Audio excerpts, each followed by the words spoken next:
Bonjour et bonne suite des programmes axés sur la Bible. Comme je ne cesse de le dire, la Bible est une œuvre humaine. Toute écriture est inspirée de Dieu, mais toute écriture n'est pas révélée de Dieu. Parce que l'inspiration travaille avec l'esprit, mais la révélation travaille avec l'âme. Et des choses qui se révèlent à l'individu, ce sont des choses qui ne peuvent être écrites ou inscrites nulle part. La révélation n'est jamais écrite. La révélation n'est jamais inscrite. Il n'y a aucun livre qui contient la révélation. Ça n'existe pas. Mais c'est inspiré que les hommes perçoivent des choses des différentes dimensions de l'esprit pour pouvoir les inscrire sous forme de textes. Et alors, l'inspiration est différente de la révélation. Je suis en train de parler de certains livres, quelques glorieux livres qui ont été omis par les collecteurs de la Bible parce que, je ne cesse de le dire, la Bible est une œuvre de l'homme. C'est l'homme qui a collectionné les différents livres pour faire à son gré un livre appelé la Bible, dérivant du grec biblia pour signifier bibliothèque, l'ensemble de plusieurs livres. Alors, nous trouvons des livres qui sont mentionnés dans la Bible, mais qui malheureusement ne se trouvent pas dans la Bible. Parmi ces livres, nous avons découvert les livres des guerres de l'Éternel mentionnés dans Nombre chapitre 21 au verset 14.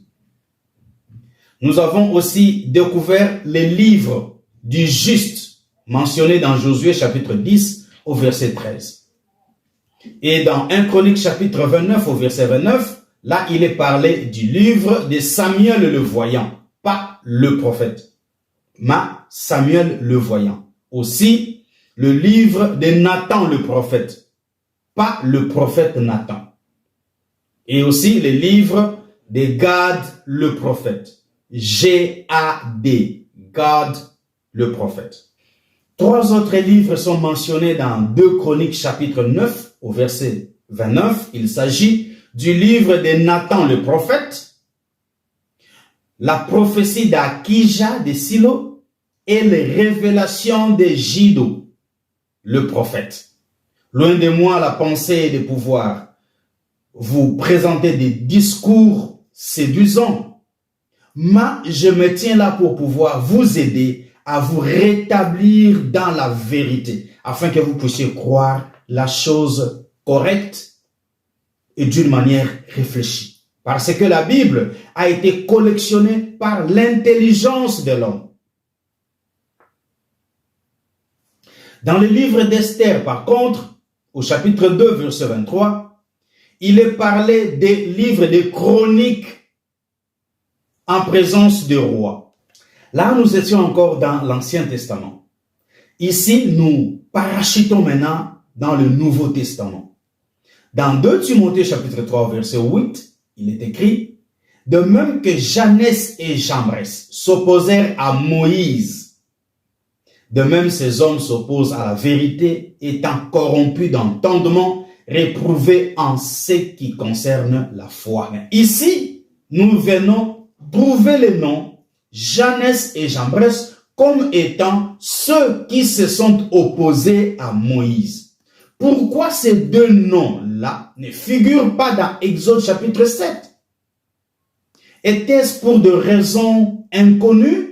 Était-ce pour garder la révélation? Il n'y a rien de révélation là-dedans. Rien du tout. Parce que c'est déjà écrit, la révélation n'est jamais écrite. Pour clore la Bible, nous sommes dans Apocalypse chapitre 2 au verset 13.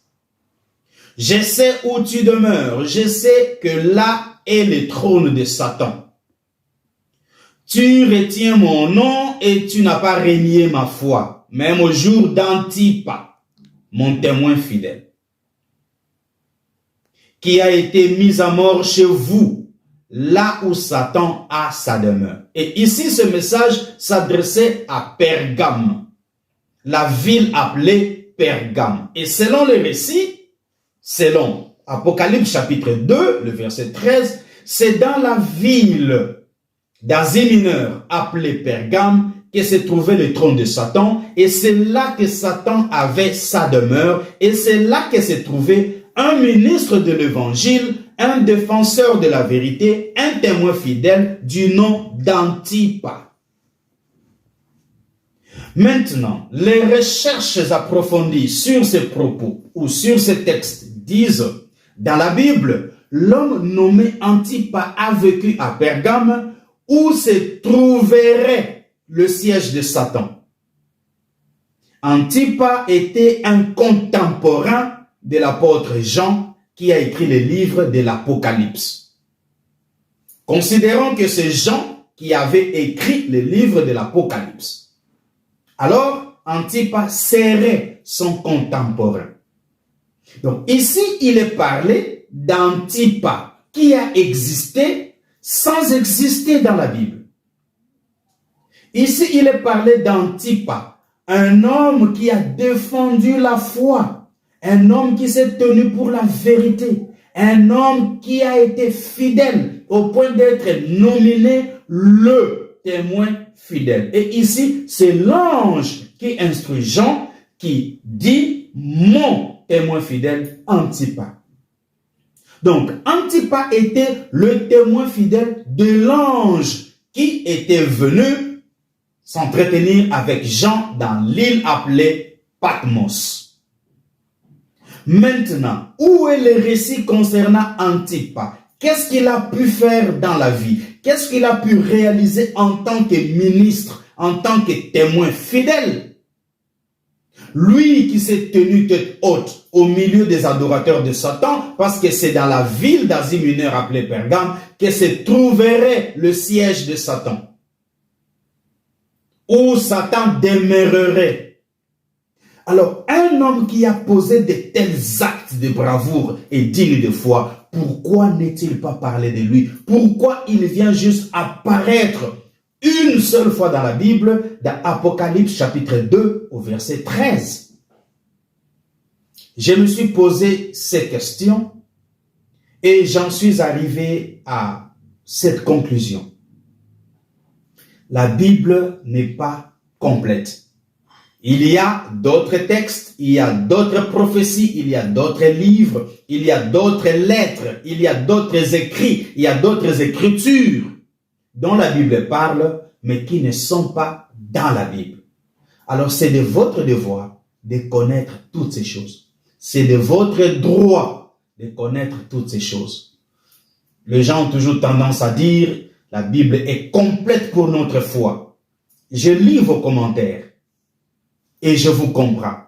La Bible est complète pour votre foi avec combien de livres? Avec combien de paroles de Dieu? Parce que la Bible est remplie de récits, remplie de paroles d'hommes. Il y a même les paroles de Satan dans la Bible. Dans Genèse chapitre 3 et dans Matthieu chapitre 4, il y a les paroles de Satan. Alors, votre foi est-elle accomplie avec les 66 livres? Ne parlez pas alors d'Enoch, parce que vous n'avez pas un livre parlant d'Enoch, où Enoch parle dans votre Bible. Ne parlez pas d'Antipas, ne parlez pas de Jannes et Jambres, parce que ils ont existé, mais vous n'avez aucune preuve de leur vie sur terre par rapport à la Bible. Ça a été un grand plaisir pour moi de vous accompagner dans ce programme et je vous fixe rendez-vous pour bientôt et très bientôt pour un autre numéro. Au revoir.